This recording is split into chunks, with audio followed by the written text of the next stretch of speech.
Hi everyone, welcome back to Crochet Rocks. My name's Tracy and I'm going to show you how to make a phone sock. Now this is the first one I've made, and I made it with the Poundland yarn, which is a DK. Now I also made this one with the Glitz yarn from King Cole. Also a DK weight, but this is quite a bit thicker.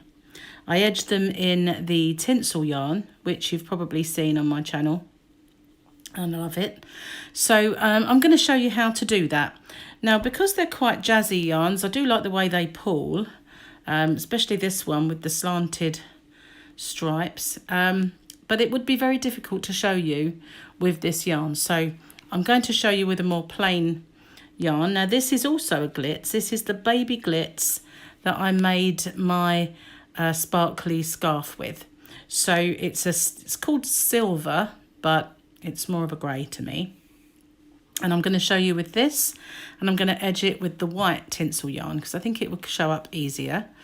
I'm also going to review the crochet hooks that I bought the other day and came in my happy mail. So I shall use a 3.5 because this, although they're all DK, some come up thicker than others, and this is quite a thin yarn. So this is just an oddball that I had left over from making my scarf, but if I do run out, I've got loads of it. So I've got a phone here. As you can see, it's broken, but it's a good enough one to show you. How I do that is I will crochet a foundation chain that just meets in the middle and goes a little way further, and then that will give me the right width.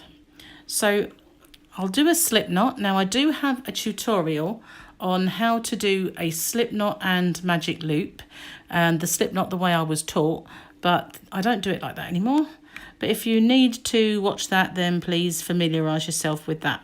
If you want to familiarise yourself with the stitches that I'm using today as well as the chain, I'm going to be using the half treble, which is a UK term. It's a half double in the US, and I'm going to use a single crochet US, which is a double crochet, excuse me, in the UK.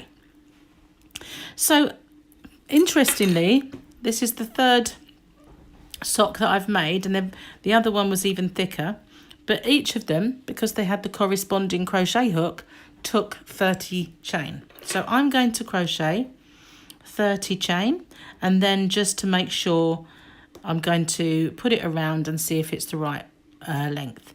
So to do a chain, we yarn over and pull it through the loop on our hook. Yarn over and pull through. Yarn over, pull through. Once again, yarn over, pull through. So I'm going to pause this video while I do the rest of the 30 chain. Okay, so I have 30 chain, and I place my phone in and just make sure that they do meet and they overlap slightly, so that will be perfect width. That's how I measure it. And then once I just carry on, and I usually carry on with this colour until my sock measures this length, and then the edging just makes it that little bit more so it actually fits quite well. So the first row, I usually make my foundation row out of double crochet UK terms or single crochet in the US. Now I don't make this into a ring yet. I have done in the past. Sorry, I had an interruption. So my foundation, I don't make into a ring now. I have done sometimes, but on occasion it can twist. So I will join it into a ring after the end of this row. So this is the loop on our hook, which doesn't count. That's our first chain, and this is our second chain from the hook here. So we insert our hook into that chain, yarn over and pull up a loop. So we have 2 on the hook, yarn over, pull through both. And we're going to do that all the way along. So we go into the next one, yarn over and pull up a loop, yarn over, pull through 2. Into the next chain along, yarn over, pull up a loop, yarn over, pull through 2.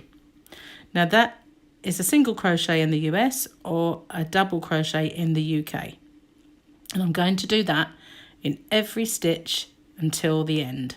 So I'm going to pause the video and I will meet you back at the start. Sorry, the end.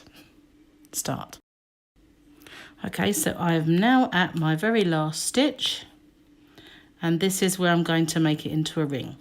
So I'm using the wrong side. I'll stretch it out, turn it in on itself, and go into my very first stitch. I can't see what I'm doing, and move the tail out of the way, and I'll do a slip stitch. And to do that, it's yarn over and pull through both loops. Now we have it in a ring, and it does look a little confusing at the moment because this is not attached, but don't worry, that will disappear when we join our work, that little gap. So don't worry about that, there won't be a gap. So if it bothers you that you're not going to know where your start and your end is, then by all means pop a stitch marker into here.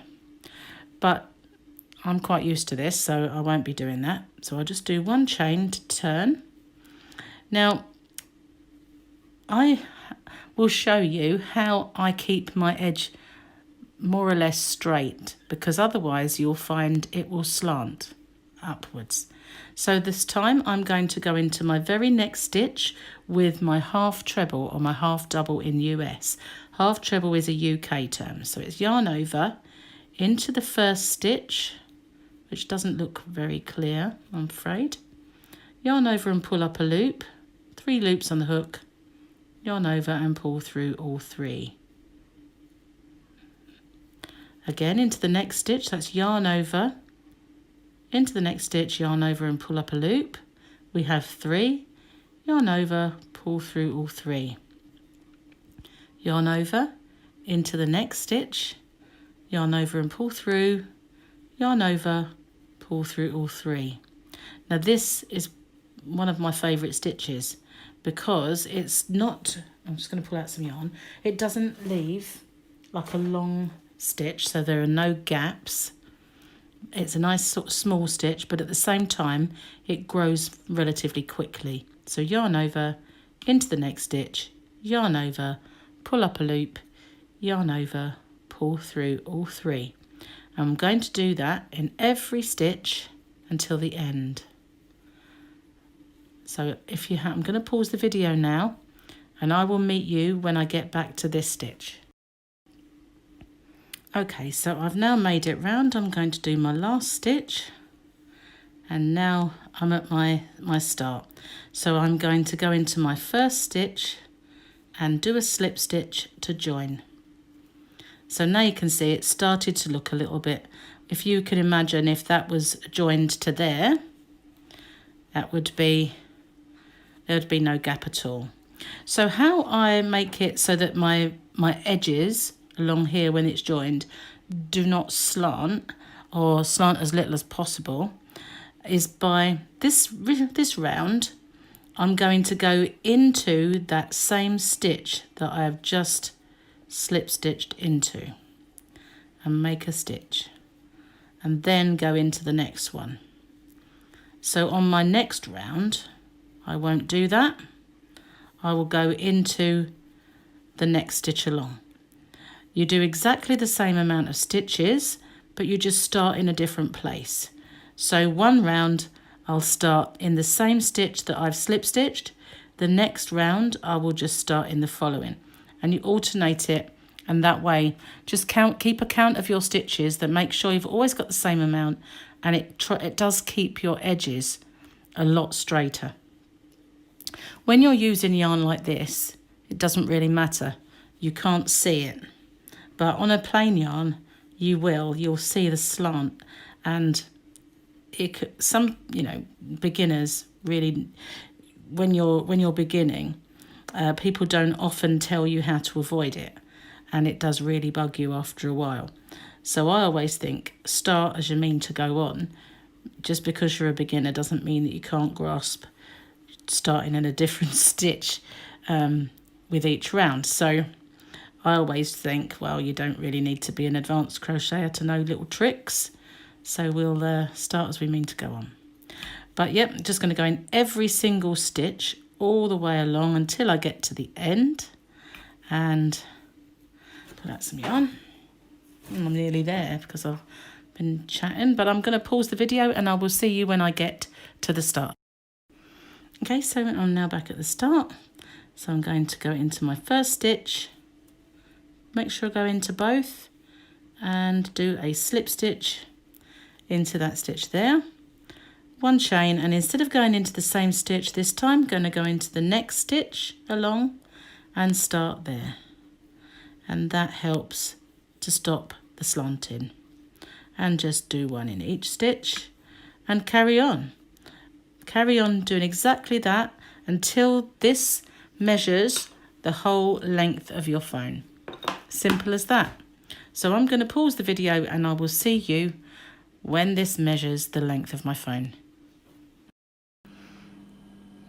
Hi everyone, I'm back, and so I've almost done. I've got to the last couple of stitches and I'll show you once I make my little slip knot there, slip stitch rather.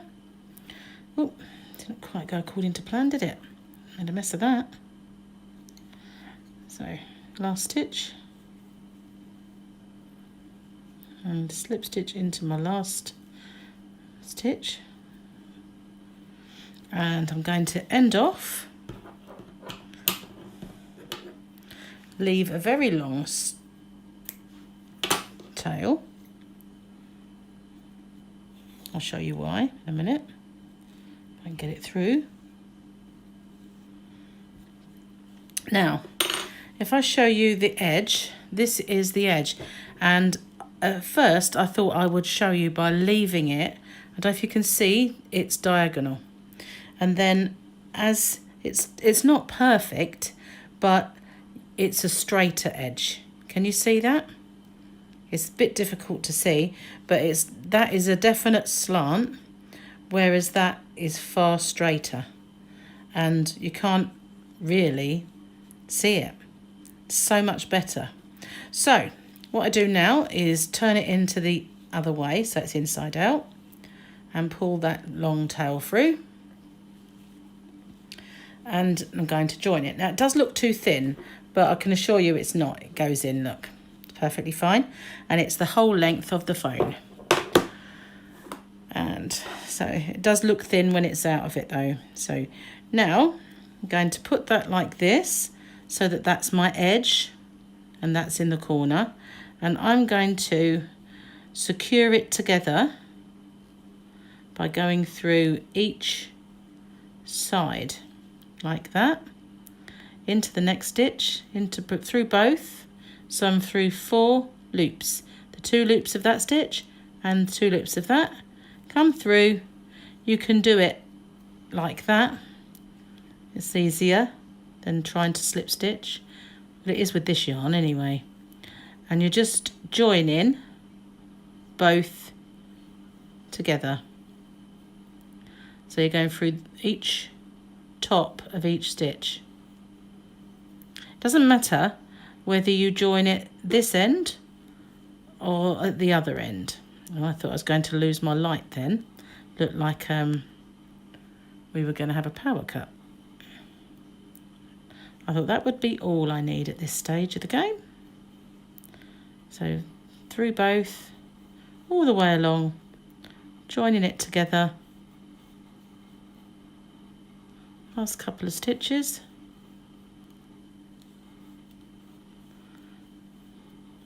And end off.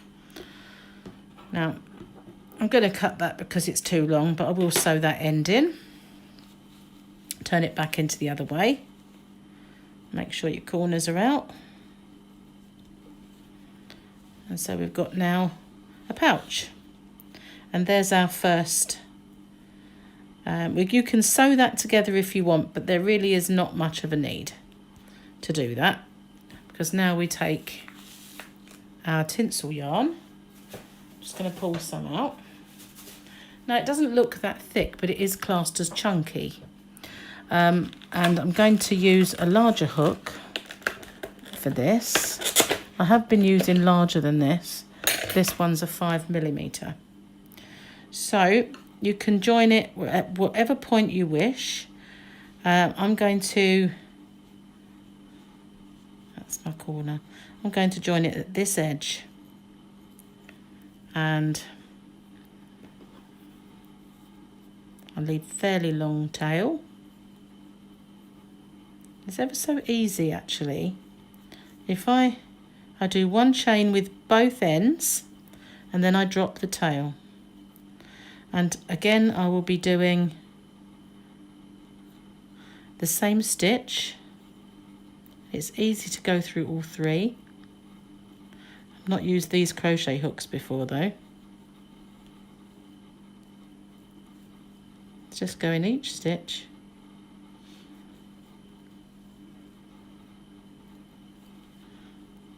Long.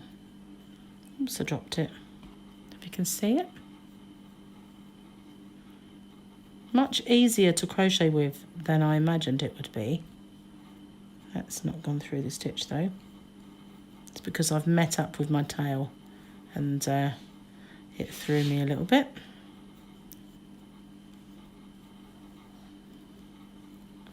See, all the way along, and I did 2 rows with my others. Ever so easy. Just go in each one, and then you can just go straight over the other tail, and you won't notice that join at all. Just keep going, and then oh, didn't go into the stitch.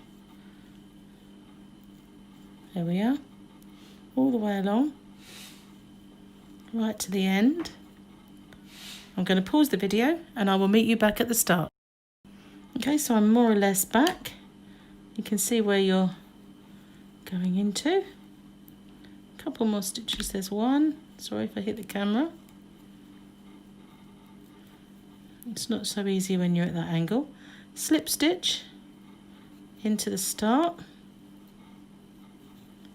Chain to turn, and then just go into those stitches. You can't see where you're going into, but you can feel. And if you've gone into the wrong part of the stitch, it's really not going to show, because all you're going to see is the tinsel. And I do another row all the way round, give it a thicker. Sometimes it kind of folds in on itself, like it, it goes in. Just need to pull out the strands a little bit because they get a little bit tucked up. But it's quite easy to crochet with because, let's pull some yarn out. Any mistakes, it is actually quite forgiving. Who can see whether you've made a mistake or not. As long as you can feel you're going through a proper stitch or part of it, it looks good. Go all the way around again. And you can do this as wide as you want.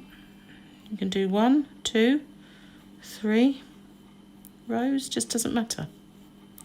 I think 2's perfect. That's 2. That's what 2 looks like. And just keep going until we've gone all the way around. And then I'll sort of end off in the usual way, leave a nice long tail and just sew it in, just weaving it in and out with a darning needle. And the same with your ends, just turn it inside out and weave in your ends. But this is the same half double, half treble in the UK, half double in the US. Same stitch, makes it nice and bushy. And I'm sorry if you can hear Gary blowing his nose, sounding like an elephant, trumpeting away. That's where I didn't go into the whole stitch. I think we're now back at the start, so we just slip stitch into there. That's the hardest part, slip stitching. So I'll leave a nice long tail and cut it. end off, and then with the darning needle I just weave it in and out of this fluffy edge because you're not really going to see it. Pop the phone in, nice broke phone. There we go. Perfect. Nice little end. See, that's kind of cute. I love this white tinsel yarn, but you can go round again, make a bigger. Weaving this in does actually make it a little bit more bushy than it would normally be, but that's basically it. Weave in your ends and there's your phone sock. And obviously you can use whichever yarn you want. This doesn't look particularly spectacular on camera, but it is lovely glitzy yarn, and the kind of green sparkle in this is actually the same green that's in here, so it does look nicer than it does on camera because it's really not showing the sparkle. There's nothing I can do to make it sparkle. I think the light in here is too dingy. But that's it. That's basically the phone sock, and so far so good with the crochet hooks. So thanks so much for watching. If you haven't already, please pop your little digit on the subscribe button. If you set that to notification bell to all, then you'll receive updates when there's new videos, tutorials, live chats, yarn reviews, shopping videos. The list is endless. So thanks very much for joining me. Bye bye for now.